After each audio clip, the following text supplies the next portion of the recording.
Merci d'avoir choisi TV5 Monde. Bienvenue si vous nous rejoignez dans 64 minutes. C'est l'heure du rappel des titres avec d'abord le traditionnel message du pape François aux chrétiens en ce 25 décembre, jour de Noël.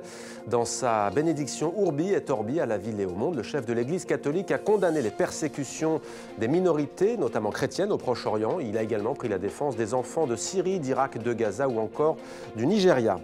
Des milliers de personnes rassemblées à Banda Aceh en Indonésie. Le pays commémore les 10 ans du tsunami. Le 26 décembre 2004, un puissant séisme suivi d'un raz-de-marée dévastateur ravageait plusieurs pays d'Asie du Sud-Est. L'Indonésie a été de loin le pays le plus touché de la région avec 170 000 morts. Et puis c'est le seul pays au monde où les femmes n'ont pas le droit de conduire une voiture. 2 Saoudiennes qui se battent contre cette injustice comparaissent devant un tribunal. Elles sont inculpées d'actes terroristes.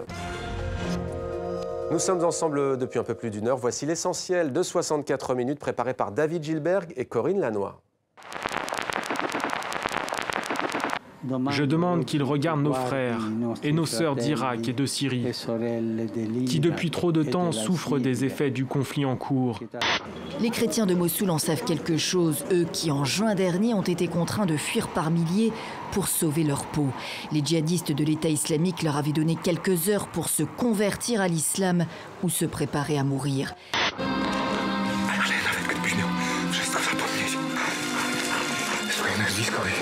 I nawet mamy i mnie, to mimo tego nie zapominaj nigdy, że jesteś Żydem. Noël, c'est pas seulement les cadeaux, le chocolat et le sapin de Noël.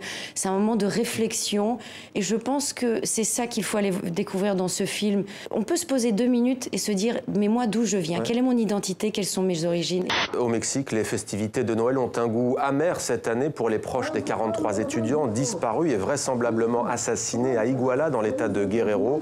Les familles des victimes se sont rassemblées la nuit dernière.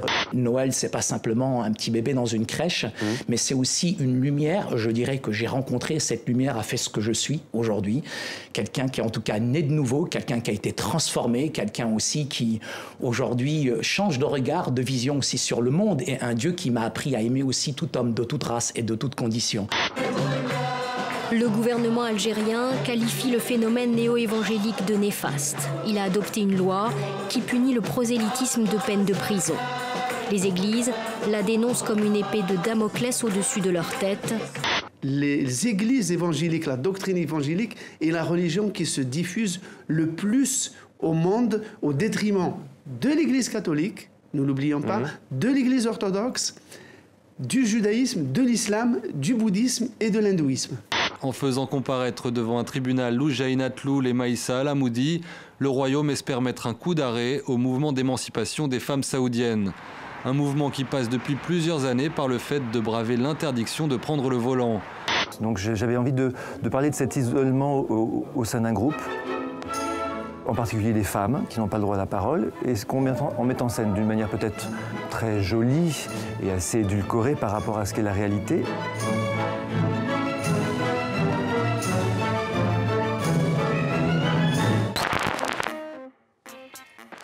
C'était 64 minutes, Le Monde en français, votre grande édition d'information. Merci à vous de l'avoir suivi. Excellente fête de fin d'année à toutes et à tous. À très bientôt sur TV5 Monde avec grand plaisir.